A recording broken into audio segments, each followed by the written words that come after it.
प्रिय भक्तगण, आज हम आपको एक कथा का श्रवण करा रहे हैं जो सुनने मात्र से आपके जीवन में सुख, संपत्ति और धन की वर्षा होगी। तो चलिए कथा को प्रारंभ करते हैं। एक समय की बात है, भगवान शिव माता पार्वती से कहते हैं, हे प्रिय, किए गए पापों का फल परमात्मा देता है। तब माता पार्वती कहती है, हे प्राणनाथ, मुझे विस्तार से बताए। फिर भगवान शिव कहते हैं, हे प्रिय, इसे ध्यान से सुने। अगर आप यह कहानी सुन रहे हैं तो पूरा सुनिए। इस कथा को आधा अधूरा छोड़कर जाने की गलती मत करिएगा, क्योंकि इस पवित्र कथा को पूरा सुनने से मन चाहा फल की प्राप्ति होगी। इसलिए इस कथा को पूरा सुने। आप शिव भक्त हैं तो भोलेनाथ का अनादर ना करें। एक राज्य में नीलकंठ नामक एक युवा सौदागर बसता था। उसके पास 2 दुकानें और एक छोटा सा घर था। वह होशियार और युवा था। उसे मादक पदार्थों का सेवन करने की आदत पड़ गई थी, लेकिन विवाह के बाद उसने इसे त्याग दिया। एक दिन गर्मियों के क्षणों में वह गंगा के कुंभ मेले की ओर रुख करने का निर्णय लिया, परंतु उसकी पत्नी ने अपने देखे गए बुरे सपने के बारे में बताया और कहा कि मैंने आपको देखा कि आप चले गए। उसके बाद बाल सफ़ेद होने पर घर वापस आए हैं, इसलिए मैं आपको मेले जाने से रोक रही हूँ। नीलकंठ ने समझाया, तुम्हें किसी बात का डर नहीं होना चाहिए। मेरे बाल सफ़ेद नहीं होंगे और मैं तुम्हारे लिए मेले से अच्छी चीज़ें लाऊंगा। ये सुनाकर नीलकंठ ने मेले के लिए रुख किया।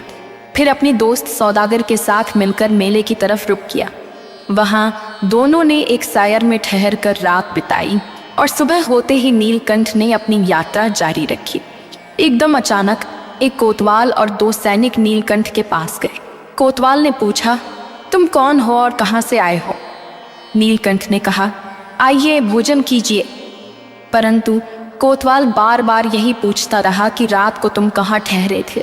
तुम अकेले थे या साथी था? और क्या तुमने साथी को सवेरे देखा था या नहीं?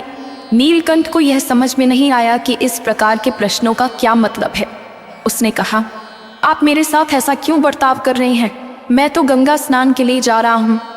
कोतवाल ने जवाब दिया, मैं इस इलाके का कोतवाल हूँ और हम तुम्हें इसलिए पूछ रहे हैं क्योंकि जिस सौदागर के साथ तुम कल रात सराय में सोए थे वह मार डाला गया है। हम तुम्हारी तलाशी लेने आए हैं। यह कहकर वे उसके सामान की तलाशी लेने लगे। एक थैले में से एक छुरा निकला जिस पर खून लगा हुआ था। कोतवाल ने पूछा, ये छुरा किसका है और इस पर यह खून कहाँ से आया? नीलकंठ डर कर चुप रह गया और कोतवाल ने पुनः पूछा। नीलकंठ ने हिचकिचाते हुए कहा, मैं नहीं जानता। मेरे पास ऐसा कोई सबूत नहीं है कि मैंने सौदागर को मारा है। कोतवाल ने बताया कि सौदागर गला काटे चारपाई पर पड़ा था और कोठरी बंद थी। मैंने उस खून से भरा हुआ छुरा नहीं देखा। मेरे पास खुद के 10,000 रुपये हैं और यह छुरा मेरा नहीं है। मैंने सौदागर को देखा तक नहीं, क्योंकि मैंने उसके साथ भोजन करने के बाद ही अपने कमरे में गया था। इतना डरते डरते कहा। उसकी बातें उखरी सी थी, मुख पीला पड़ा था और वह भय से कांप रहा था। फिर बोला, मैंने सौदागर को नहीं मारा है और ना ही मेरा यह छुरा है।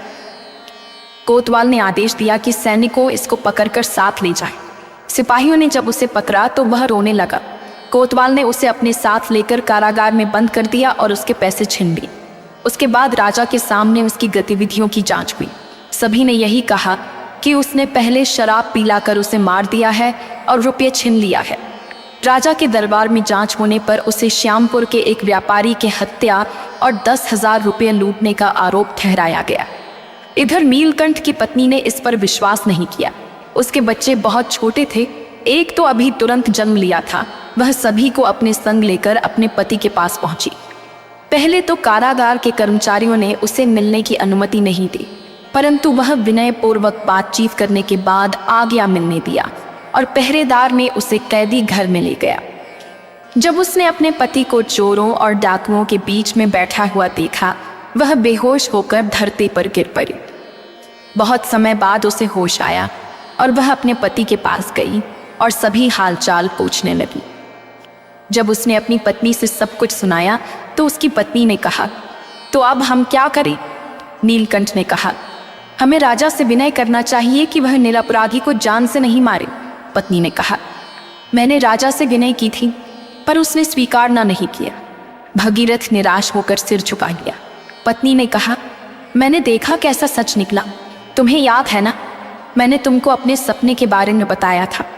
तुमने मेरी बात नहीं मानी और उसी दिन मेले में जाने के लिए गए। तुमने मेरी सलाह नहीं सुनी। क्या तुमने उस सौदागर को मारा था? नीलकंठ ने गहरे दुख में कहा। नहीं, मैंने उसे मारा नहीं। पत्नी ने रोते हुए कहा। तुम्हें किसी पर संदेह है क्या? नीलकंठ ने हाथ माथे पर रखते हुए कहा, मैं किसी पर संदेह नहीं कर सकता। मैंने किसी को देखा ही नहीं। इतनी देर में सैनिकों ने आकर स्त्री को वहां से हटा दिया और नीलकंठ ने अपने परिवार से विदा ले लिया। जब घर वाले चले गए तब नीलकंठ ने महसूस किया कि उसकी पत्नी भी उसे अपराधी समझती है। इस पर उसने मन में कहा, परमात्मा के बिना कोई भी मुझे समझ नहीं सकता। फिर उसने कभी हार नहीं मानी। उसने सभी दुखों और सुखों का सामना किया और ईश्वर पर विश्वास करते हुए समाधान निकाला। नीलकंठ की स्थिति दिन बे दिन कठिन होती गई। उसको पहले कई मुश्किलें आईं। उसके जीवन में कई बार हार का सामना करना पड़ा, लेकिन वह कभी भी निराश नहीं हुआ। उसने अपने अंतर निर्भरता को बनाए रखा और आगे बढ़ने का प्रयास किया। नीलकंठ को पहले कोड़े मारे गए, लेकिन उसने हार नहीं मानी। उसने अपने घावों को भरने का संकल्प किया और बंदी खाने का सामना किया। उसने 25 वर्षों तक बंदी खाने में गुजारा। उसकी जीवन शैली में बहुत बदलाव हुआ। उसके बाल सफ़ेद हो गए और उसका शारीरिक स्वास्थ्य बहुत ही कमज़ोर हो गया। लेकिन उसने ईश्वर के प्रति अपनी श्रद्धा बनाए रखी और हमेशा उदास नहीं हुआ। उसने जेल में रहते हुए बुनाई सीखी और अपनी मेहनत से कुछ रुपये जमा किए। उसने एक भागवत गीता की किताब मांगा ली और रोज़ उसका पाठ किया। उसने कई सालों तक रोज़ काम किया और उसका सम्मान उसके कारागृह के कर्मचारियों द्वारा किया गया। नीलकंठ ने हमेशा से अपनी उम्मीद और संघर्ष में एक अद्भुत दृढ़ता और साहस दिखाया। उसने अपनी जीवन शैली में सकारात्मक परिवर्तन किया और अपनी मेहनत और समर्पण से सफलता प्राप्त की। उसकी कहानी हमें यह सिखाती है कि जीवन में आने वाली मुश्किलें हमें हार नहीं माननी चाहिए और हमें हमेशा प्रयासशील रहना चाहिए। कैदी लोग उसे बूढ़ा बाबा या महात्मा कहकर पुकारते थे। कैदियों को जब भी कोई अर्जी भेजनी होती तो वह उसे अपना मुखिया बना लेते और अपने झगड़े भी उसी से सुलझा लेते थे। नीलकंठ को अपने परिवार का कोई समाचार नहीं मिलता था। उसे यह भी मालूम नहीं था कि उसकी पत्नी और बालक जीवित हैं या मर गए हैं। एक दिन नए कैदी आए जेल में। संध्या के समय पुराने कैदी उनके पास गए और पूछते हैं, तुम कहाँ से आए हो और तुमने कौन कौन से अपराध किए हैं? नीलकंठ उदास बैठा सब कुछ सुन रहा था। नए कैदी में एक 50 साल का हट्टा कट्टा आदमी था जो अपनी कहानी को सरलता से सुनाने लगा। वह कहता है, मेरे मित्र का घोड़ा एक पैर से बंधा हुआ था। मुझे जल्दी घर जाने की आवश्यकता थी। मैंने उस घोड़े पर सवार होकर चल पड़ा। घर पहुंचकर मैंने वह घोड़ा छोड़ दिया। मित्र ही चला गया था। इधर सैनिक ने मुझे चोर मानकर पकड़ लिया। मैंने किसी का घोड़ा नहीं चुराया। फिर भी मेरी चोरी की गलती के कारण मुझे यहाँ भेज दिया गया है। पहले एक बार मैंने एक ऐसा अपराध किया था जिसके लिए मैं बंदी बनाया जा सकता था, लेकिन उस समय मुझे पकड़ा नहीं गया। अब मैं बिना किसी अपराध के भी यहाँ हूँ। एक साथी ने मुझसे पूछा, तुम कहाँ से आए हो? मैंने कहा, श्यामपुर राज्य से। मेरा नाम बलदेव सिंह है। नीलकंठ ने इसके बाद बलदेव से पूछा कि क्या मेरे घर वालों के बारे में कुछ पता है और मेरे बच्चे कैसे हैं? बलदेव ने जवाब दिया, हाँ, मैं उन्हें ठीक से जानता हूँ। वे अच्छे और सच्चे लोग हैं। हाँ, उनके पिताजी यही कहीं कैद है और मेरे जैसा ही अपराध उन पर भी था। बूढ़े आदमी ने पूछा, तुम यहाँ कैसे आए? नीलकंठ ने अपनी कहानी का संक्षेप सुनाया, केवल इसे बताने के लिए कि वह अपने पापों के कारण यहाँ 25 वर्षों से सड़ रहा है। क्या पाप है आपका? मैं भी तो सोनू भाई, जाने दो। पापों का फल अवश्य ही भोगना पड़ता है। वह और कुछ न कहना चाहता था, परंतु दूसरे कैदियों ने बलदेव को सारा हाल कह सुनाया कि वह एक सौदागर का वध करने के अपराध में यहाँ पर कैद है। बलदेव ने यह हाल सुना तो नीलकंठ को ध्यान से देखने लगा और घुटने पर हाथ मारकर जोर से बोला, वाह वाह, बड़ी हैरानी की बात है, लेकिन बाबा तुम तो बिल्कुल बूढ़े हो गए हो।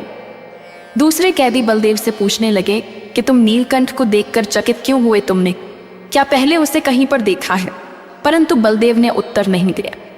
नीलकंठ के चित्त में यह शक उत्पन्न हो गया कि शायद बलदेव रामपुरी सौदागर के असली मारने वाले को जानता है।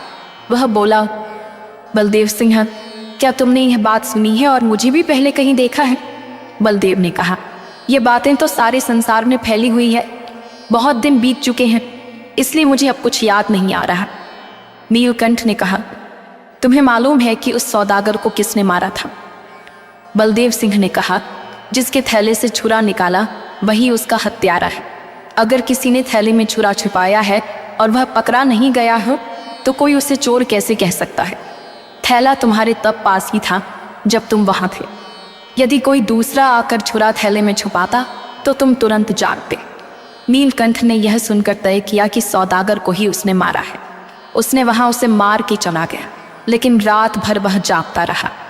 दुख से उसका चित्र व्याकुल हो रहा था और उसे कई बातें याद आ रही थी। पहले उसकी पत्नी की छवि आई जब वह उसे मेले जाने से रोकती थी।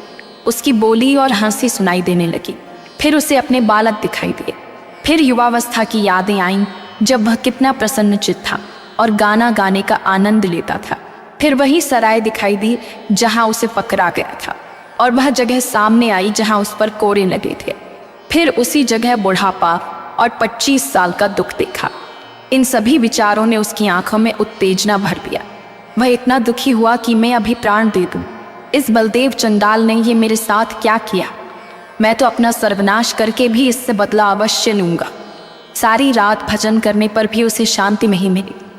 दिन के समय उसने बलदेव को देखा तक नहीं। 10 दिन बीत गए। नीलकंठ की यही दशा थी कि उसे ना तो रात को नींद आती और ना ही दिन में चैन। वह क्रोध की अग्नि में जल रहा था। एक रात वह जेल खाने में टहल रहा था कि उसने देखा कैदियों के सोने के चबूतरे के नीचे से मिट्टी गिर रही थी। वह वहीं पर रुक गया कि देखो मिट्टी कहाँ से आ रही है। अचानक बलदेव चबूतरे के नीचे से निकला और भय से कांपने लगा। नीलकंठ आंखें मूंद कर आगे बढ़ा जाना चाहता था कि बलदेव ने उसका हाथ पकड़ लिया और बोला, देखो, मैंने जूतों में मिट्टी भर के बाहर फेंक कर ये सुरंग लगाई है। तुम बिल्कुल चुप रहना, मैं तुमको भी यहाँ से भगा दूंगा। यदि शोर करोगे तो कारागार के सैनिक मुझे जान से मार डालेंगे, परंतु याद रखो कि तुम्हें मार कर ही मरूंगा। नीलकंठ ने अपने बलदेव को देखकर क्रोध से कांपते हुए हाथ छोड़ा और बोला, मुझे भागने की कोई इच्छा नहीं है और मुझे मरे हुए तो तुम्हें 25 वर्ष हो चुके हैं।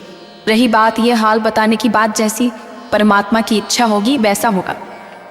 अगले दिन जब कैदी बाहर काम करने गए, पहरेदारों ने सुरंग की मिट्टी देख ली और खोज करते हुए सुरंग का पता चला। जेल के हाकिम ने सभी कैदियों से पूछताछ की, क्योंकि उन्हें यह पता था कि यदि बलदेव होता तो बलदेव मारा जाता। कारागार के कर्मचारी नीलकंठ को सत्यवादी जानते थे। उनसे पूछने लगे, बूढ़े बाबा, तुम सच्चे आदमी हो, सच बताओ, ये सुरंग किसने खोदी है? बलदेव पास में था। नीलकंठ के होंठ और हाथ कांप रहे थे। वह चुपचाप विचार करने लगा कि जिसने मेरा सारा जीवन नाश कर दिया है उसे क्यों बचाऊं? दुख के बदले दुख अवश्य ही उसे भोगना होगा। अगले ही पल उसने विचार किया कि शायद ये सब मेरा भ्रम मात्र हो। सौदागर को किसी और ने ही मारा हो। यदि इसने ही मारा हो तो इसे मरवा देने से मुझे अब क्या लाभ होगा? सैनिक ने पूछा, बाबा तुम चुप क्यों हो, बताते क्यों नहीं? नीलकंठ ने कहा, मैं कुछ नहीं बता सकता, आप जो चाहे सो करें। सैनिक के बार बार पूछने पर भी नीलकंठ ने उसे कुछ नहीं बताया और बात टल गई। उसी रात नीलकंठ जब अपनी कोठरी में बैठा हुआ था, बलदेव चुपके से भीतर आ गया। नीलकंठ ने देखा और कहा, बलदेव सिंह, अब क्या चाहते हो? तुम यहाँ पर क्यों आए हो? बलदेव चुप रहा। नीलकंठ ने फिर से कहा, तुम क्या चाहते हो? यहाँ से चले जाओ, नहीं तो मैं पहरेदारों को बुला लूंगा। बलदेव ने उसके पांव पकड़ ली और बोला, नीलकंठ, मुझे क्षमा कर दो। क्षमा कर दो क्यों? बलदेव ने कहा, मैंने ही उस सौदागर को मारा और छुरा तुम्हारे थैले में छिपा दिया था। मैं तुम्हें भी मारना चाहता था, परंतु बाहर से आहट हो गई। मैं छुरा थैले में रखकर भाग निकला। नीलकंठ चुप रह गए, कुछ नहीं बोले। तब बलदेव ने कहा, भाई नीलकंठ, भगवान के लिए मेरे पर दया करो, मुझे क्षमा करो। मैं कल अपना अपराध स्वीकार कर लूंगा और तुम छूट कर अपने घर चले जाओगे। नीलकंठ ने कहा, बातें बनाना आसान है, 25 वर्ष के इस दुख को देखो। अब मैं कहाँ जा सकता हूँ? मेरी पत्नी मर चुकी है, लड़के मुझे भूल चुके हैं और मेरा कहीं पर कोई ठिकाना नहीं है। बलदेव धरती पर सर फोड़ने और रोने लगे और कहने लगे, मुझे कोरे लगने पर भी इतना कष्ट नहीं हुआ था जो अब तुम्हें देखकर हो रहा है। तुमने दया करके सुरंग की बात नहीं बताई। क्षमा करो, मुझे क्षमा करो। मैं अत्यंत दुखी हूँ। इसके बाद बलदेव ने धरती से माथा पटक कर रोना जारी रखा। नीलकंठ के आंसुओं से एक नदी बह निकली। उन्होंने कहा, ओ परमात्मा, हम पर दया करें। कौन जाने कि मैं अच्छा हूँ या तुम अच्छे हो। मैंने तुम्हें क्षमा कर दी है। अगले दिन बलदेव सिंह ने सैनिकों के सामने अपनी गलतियों को स्वीकार कर लिया। सभी बातें जानने के बाद नीलकंठ को जेल से रिहा करने का आदेश दिया गया, लेकिन जब वह रिहा होने आया तो उसका देहांत हो चुका था। इस खबर से बलदेव सिंह ने बहुत रोया और उसकी मानसिक स्थिति दिन प्रतिदिन खराब हो गई। कुछ दिनों बाद उसे पागल खाने में भेज दिया गया, जहां वह दीवारों से सिर पटकता और रोता था। कुछ सालों बाद उसकी मौत हो गई। नीलकंठ ने तो उसे क्षमा दान दिया, लेकिन उस बलदेव को दर्दनाक सजा भुगतनी पड़ी। इतना कहकर भगवान शिव इस कहानी को समाप्त करते हैं।